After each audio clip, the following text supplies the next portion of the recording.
The atmosphere inside the grand courtroom was suffocating.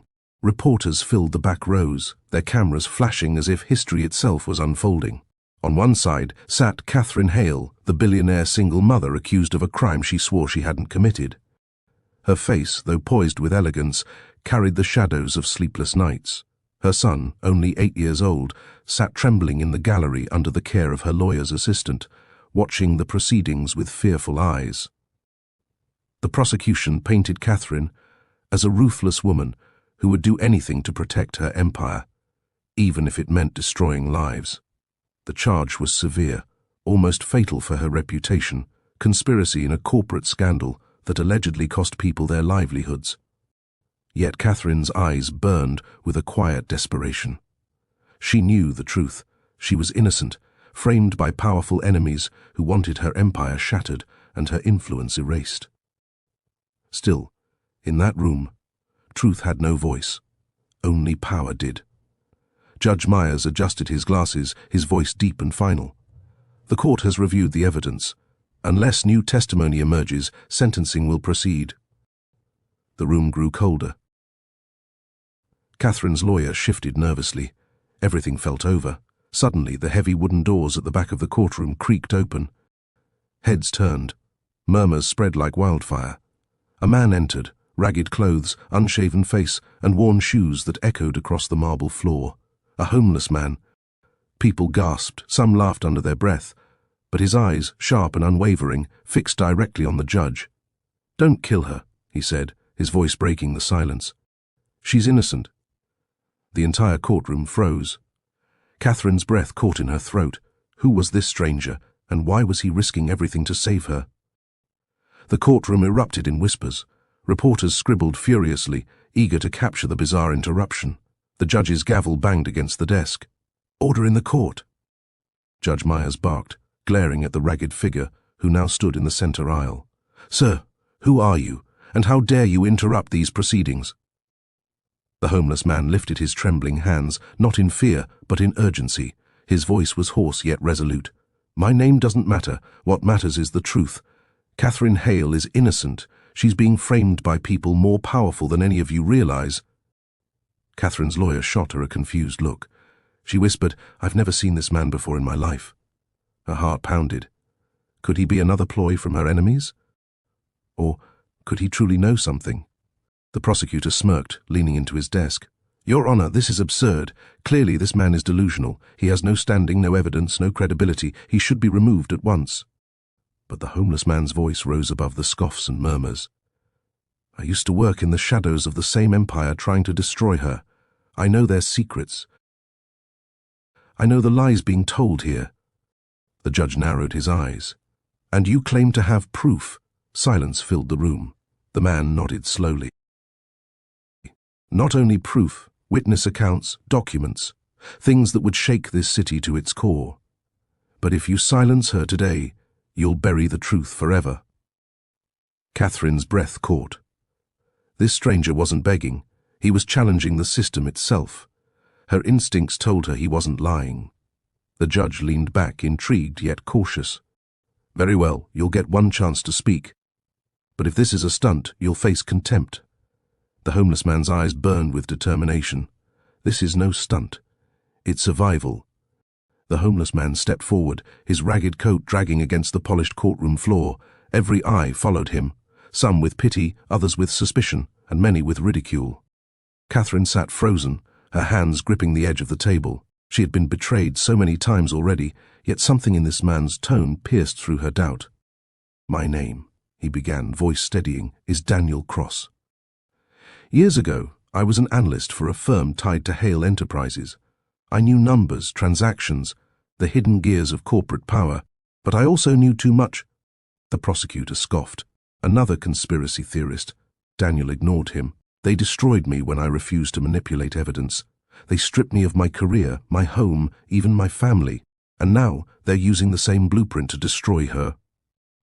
Catherine's lawyer leaned forward. "Do you have documents?" Daniel's lips pressed tight.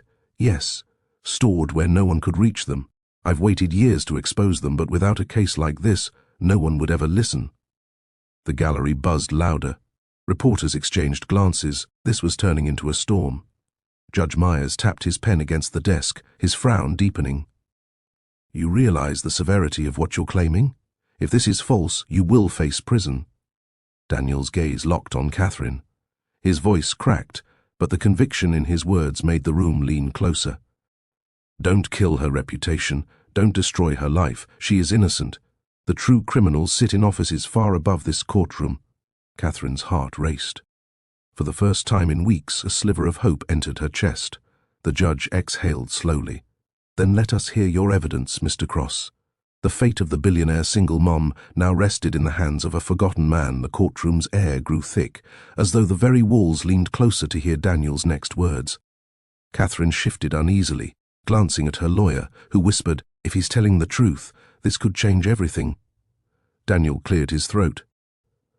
2 years ago, I discovered falsified ledgers tied to the rival firm accusing Catherine today. They siphoned funds through shell accounts, then shifted blame toward her corporation. I objected. I refused to sign off.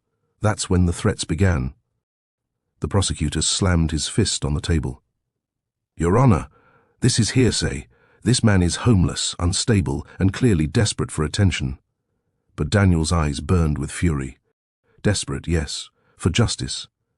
While you sip wine in your glass towers, I've lived on the streets, hiding from the very men who now sit behind this prosecution."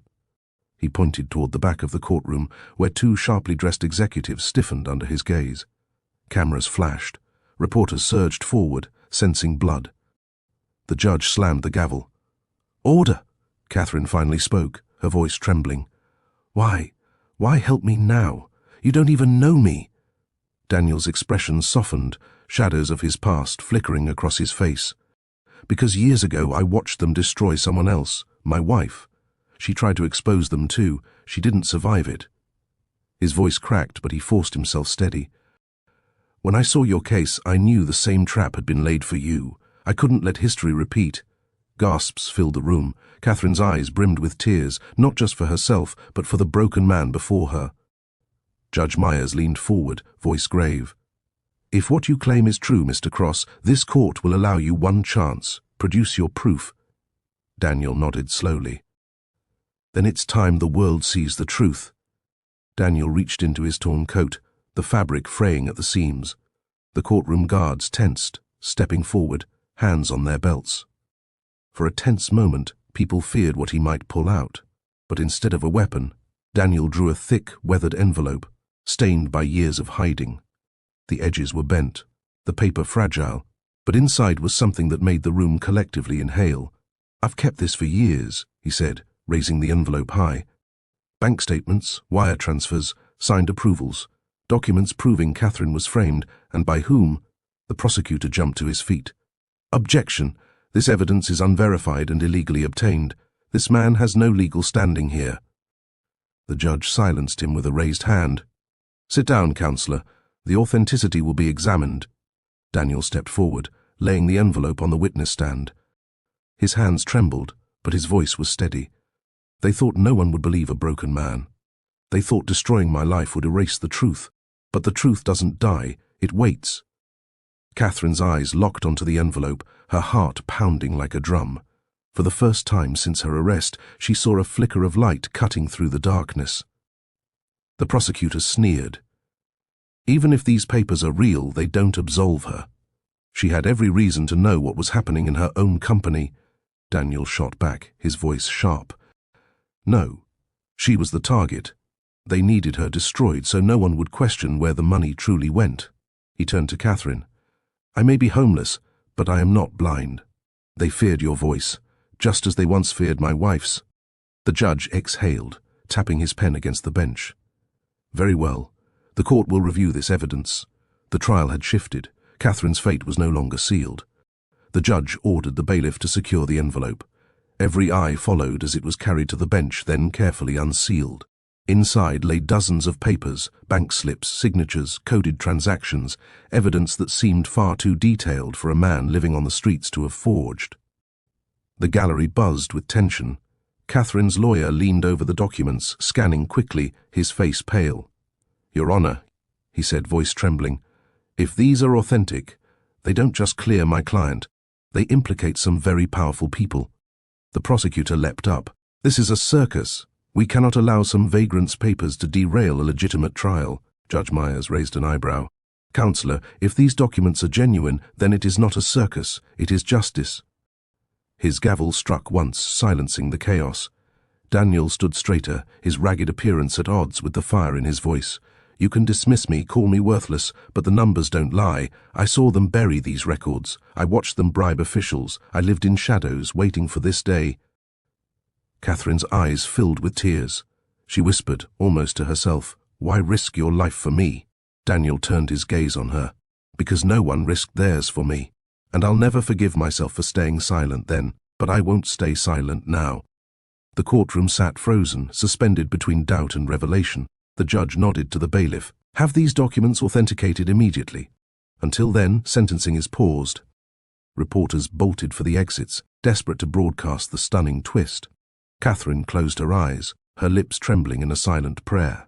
For the first time, hope was not a dream, it was a possibility. But deep inside, she knew powerful enemies would not go down quietly. The courtroom emptied into chaos as recess was called. Reporters swarmed the halls, their cameras flashing, while Catherine remained seated, stunned by the homeless man who had just flipped her world upside down. Daniel sat in the corner, shoulders heavy but eyes sharp. For a moment, Catherine studied him. This man who had nothing, yet stood up when no one else dared. Her lawyer leaned in. "If those documents hold up, we can not only clear your name but destroy their case entirely. But—" he glanced around nervously. "They won't take this lightly." As if on cue, Catherine noticed two suited men lingering near the courtroom exit. Their eyes locked on Daniel. They weren't journalists. Their stillness, the way they scanned the room, it screamed of something darker. "Daniel," she whispered as she approached him. "Those men, do you know them?" Daniel's jaw tightened. "Yes. They worked for the same men who destroyed me. They're not here for the trial. They're here for me." Catherine's stomach dropped. Suddenly, her fight for freedom wasn't just about herself anymore. This man was now marked simply for daring to speak. The bailiff returned, handing a note to the judge. The judge frowned before announcing, "Preliminary checks show the documents align with existing financial records. Further authentication is underway." Gasps echoed through the courtroom. The prosecutor's face turned red with fury, but Daniel only whispered to Catherine, "They'll come after me before those papers reach daylight. You must be ready." She gripped his arm, tears in her eyes. "You saved me. Now let me save you." For the first time, Catherine understood their battles were no longer separate. They were tied by truth, and truth always came with enemies in the shadows. The courthouse hallways buzzed with voices, but beneath the chatter lurked danger. Catherine felt it in her bones. The two suited men hadn't left, they lingered like predators waiting for the right moment. Daniel walked beside her, shoulders slouched as though exhausted, but his eyes scanned every corner. He had lived too long on the run not to sense when the hunt was closing in. Catherine's lawyer whispered urgently, "We should get you both out of here discreetly. If those men are who I think they are, they'll try to silence him before the evidence is verified." Before they could move, one of the suited men stepped forward, blocking the hallway. His smile was cold, his voice low. "Mr. Cross, fancy seeing you crawl out of the gutter. Shame you didn't stay there." Daniel's fists clenched. "Still cleaning up their messes, I see." The man leaned closer, his words laced with threat. "You've just signed your death warrant, and if you think your little papers will save her, you're more foolish than I thought." Catherine's heart pounded. She stepped between them, defiant. "If you touch him, you'll answer to the court, the press, and the entire world. This isn't the shadows anymore." The man sneered, but backed away, his eyes glinting with warning. "The court won't protect you forever." As the men slipped into the crowd, Catherine turned to Daniel. His face was pale, but his voice steady. "They're scared. That means we're close." Her lawyer nodded. "Which also means they'll grow desperate." For the first time, Catherine saw Daniel not as a broken man, but as a survivor carrying scars of battles no one else dared fight. She realized then, his fight had become hers, and hers his. Together, they were standing against giants. Rain lashed against the courthouse windows as the trial resumed the following morning. Reporters filled the steps outside, their microphones waving like spears, shouting questions about Daniel Cross, the mysterious homeless man who had dared to challenge billionaires. His name was now everywhere. Inside, Catherine sat at the defense table, her nerves tight as wires. She kept glancing toward Daniel, who had been given fresh clothes by her lawyer's assistant. Though cleaner, he still carried the weathered look of a man who had seen too much darkness. Yet in his eyes burned a light that hadn't been there before. The judge entered, his gavel echoing through the chamber. This court has received preliminary verification of the submitted documents. They appear authentic. A ripple of shock tore through the room. The prosecutor slammed his folder shut, his voice cutting like a blade. This is outrageous. Your Honor, this man is a disgraced former analyst, a vagrant, and now suddenly the star witness. He has every reason to fabricate evidence. Daniel stood, his voice steady. Fabrication doesn't leave a trail that matches your client's bank accounts. I have more, hidden files, names, offshore transfers. If you silence me, those files will surface anyway. Do you really want that storm unleashed? The prosecutor's face paled, but his words sharpened. Then why wait all these years? Why now? Daniel's jaw clenched, his eyes glistening. Because the last time I tried, my wife paid the price. I won't let that happen again, to her or to Catherine. The gallery gasped. Catherine felt tears sting her eyes. This wasn't just a trial anymore, it was a reckoning. Judge Myers leaned forward, voice grave. Very well. Mr. Cross, this court will hear everything you have. The storm was only beginning. The courtroom grew so silent that the hum of the ceiling fan sounded like thunder. All eyes were fixed on Daniel. Even Catherine's trembling hands stilled as she leaned forward. For weeks she had been branded a criminal, but now, for the first time, someone was about to speak the truth out loud. Daniel inhaled slowly. After my wife's death, I vanished, but I didn't vanish empty-handed. I carried with me a key, one that unlocks the files they never wanted the world to see. Gasps echoed through the chamber. Catherine's lawyer's eyes widened. You're saying you still have access? Daniel nodded, not directly. I left everything with someone I trusted, a man who owed me his life when I still had one. He's kept those drives hidden for years. If I don't walk out of here alive, he's under instructions to release them publicly.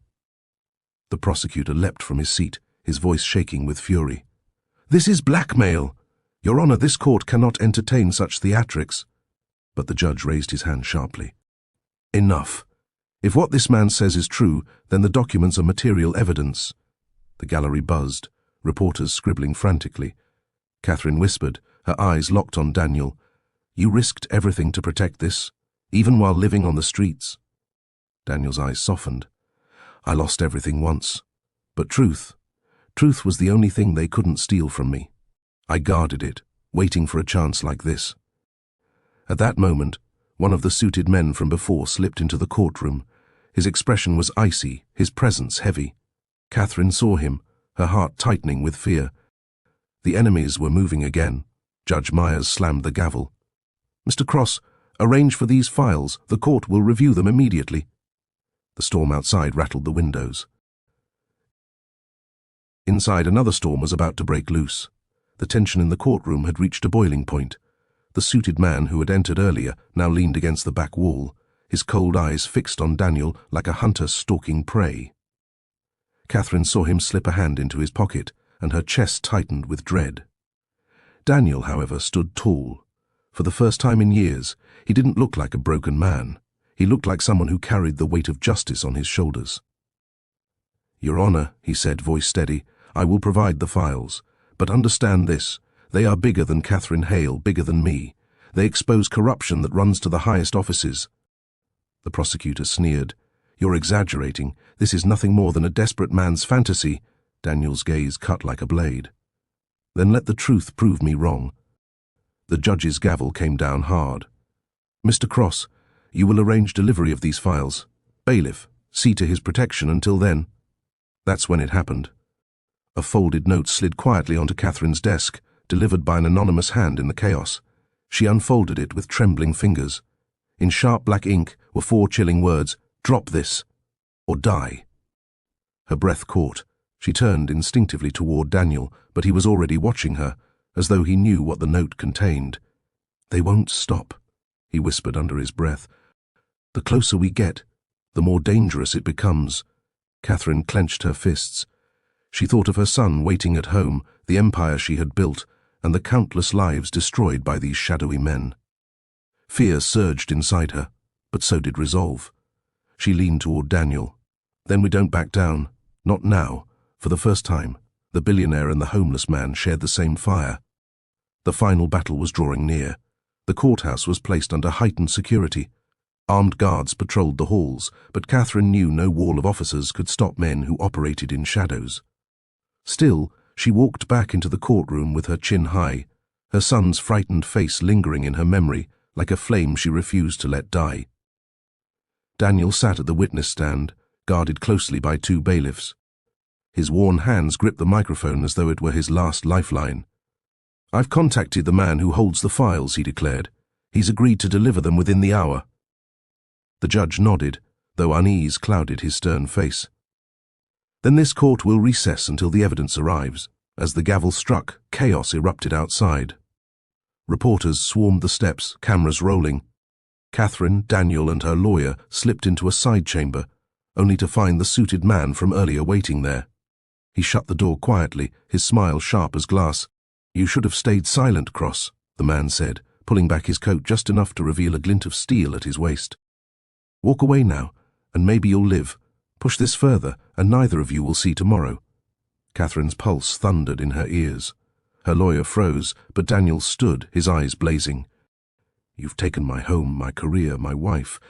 You left me with nothing but the truth, and the truth terrifies you." The man stepped closer, his voice low. "Truth doesn't matter if you're dead." Before he could move further, the chamber door burst open. Security stormed in, forcing him back.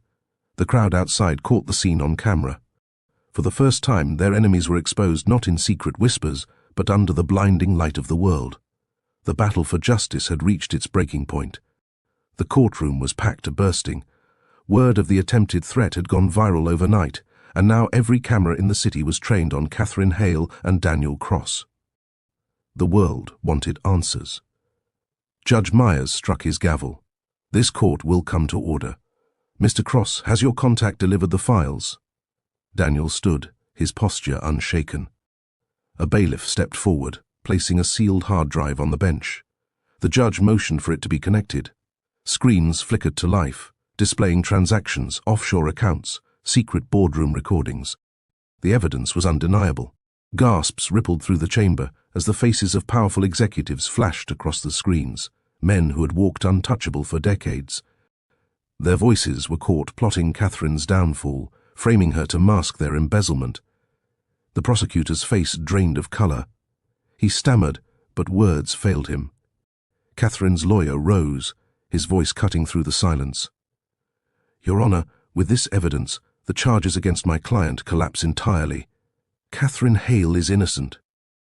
The gallery erupted in applause, cameras flashing wildly. Catherine's tears spilled freely as she turned toward Daniel. The man who had nothing, no home, no wealth, no power, had given her everything back. Judge Myers' voice boomed. "This court hereby clears Catherine Hale of all charges. Furthermore, an investigation will be launched into those implicated in this conspiracy." Reporters rushed forward, shouting Catherine's name, but she only reached for Daniel's hand. He looked at her, weary but resolute. "I told you, the truth waits, and now it's free." Her voice trembled with gratitude. "You didn't just save me, you saved justice." For the first time in years, Daniel smiled. He was no longer invisible. The world finally saw him, not as a homeless man, but as a hero. And outside, as the crowd cheered, the storm finally broke into